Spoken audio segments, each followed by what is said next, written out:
Now to representatives from the United Food and Commercial Workers Union of Canada. Claudia Colocho, are you speaking?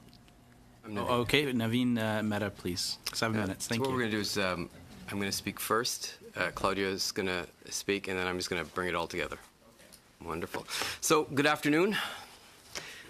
Chair, Vice Chairs, and members of the Standing Committee, thank you for your opportunity to present our views today on behalf of UFCW Canada. We've also provided the Standing Committee with broader written submissions. So my name is Naveen Mehta. I'm General Counsel and Director of Human Rights for UFCW Canada. So in this role, I've had the privilege and the honor of advocating for a sustainable and progressive immigration system for the last decade. And as you may know, UFCW Canada is one of the largest private sector unions in the country, with literally thousands of migrant worker members, more than any other union in Canada. So we're in a unique position where we can give you a genuine account of how our immigration system could work for the benefit of Canadians, the Canadian economy, employers, and workers. I do have the privilege of being joined to my right by Claudia Colocho, who's a member of our union and of Maple Leaf Foods in Brandon. And she's going to detail her experiences as a temporary foreign worker or a migrant worker in a unionized workplace where both the union and the employer work together to ensure the utilization of a robust provincial nominee program for almost every migrant worker member of that workplace. Claudia is here to give you a sense of what a sustainable and progressive immigration regime could look like when it comes to being aligned with labor market needs and providing a significant opportunity for permanent residency. Given the working relationship between UFCW Canada and our employers, such as Maple Leaf Meats, Olymel, High Life, who's here today, and Cargill, Claudia's story is not a sad one, as opposed to the heart-wrenching experiences of other migrant workers in non-unionized settings that you've heard over the last 2 weeks. So with that, I'd like to turn it over to Claudia. Good afternoon, everyone. My name is Claudia Colocho, and it's my pleasure to be here with you today to tell you about my story with the Temporary Foriegn Worker Program.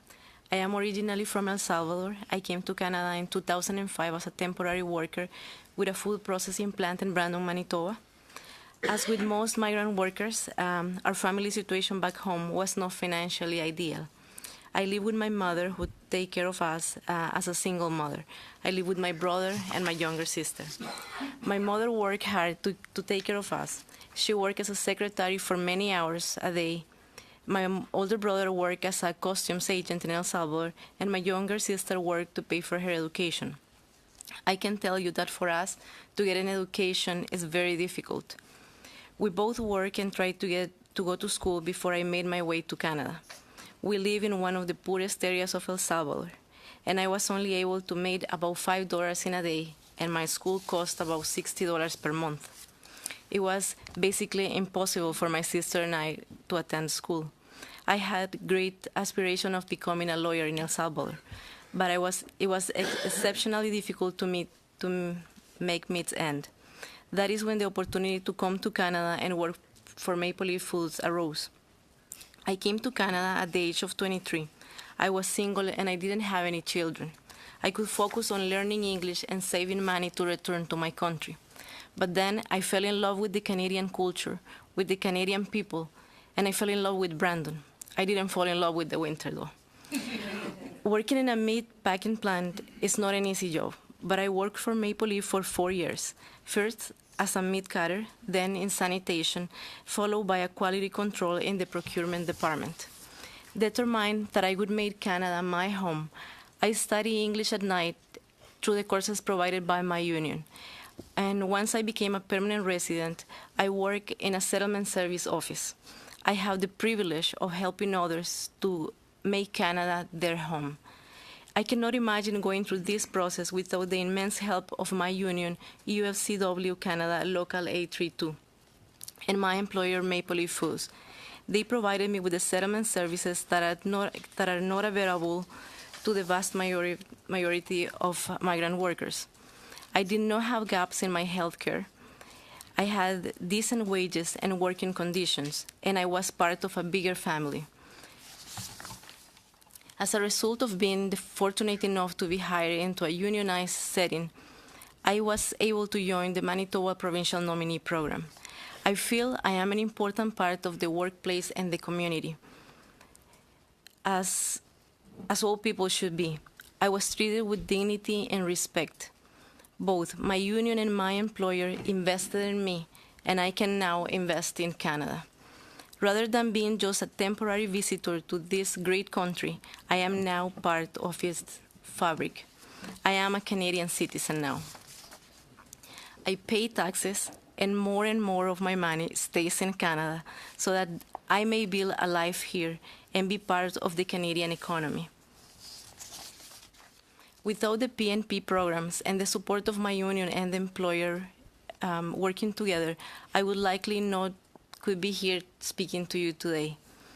I wish for all workers coming to this country not to be visitors, not to be temporary workers, but to make this great country their country.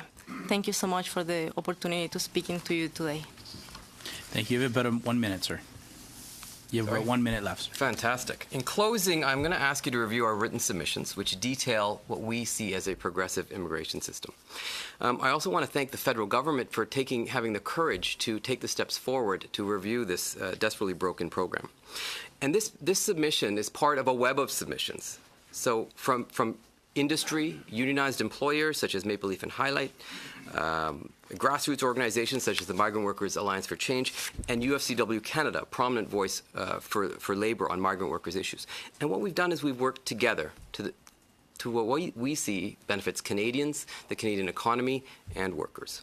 So for instance, what we did that was ingenious, in 2014, UFCW Canada and our employers negotiated a memorandum of understanding that laid out this shared understanding of a sustainable immigration regime and what it should entail. And I'm just going to quote this one little piece. And I quote, "The Temporary Foreign Worker Program has never been a coherent, strategic, or reasonable alternative to what the Canadian economy requires.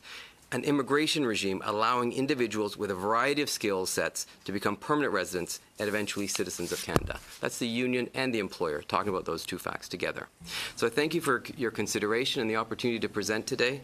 Subject to any questions you might have, those are our comments. Thank you so much. That was great. Thank you very much.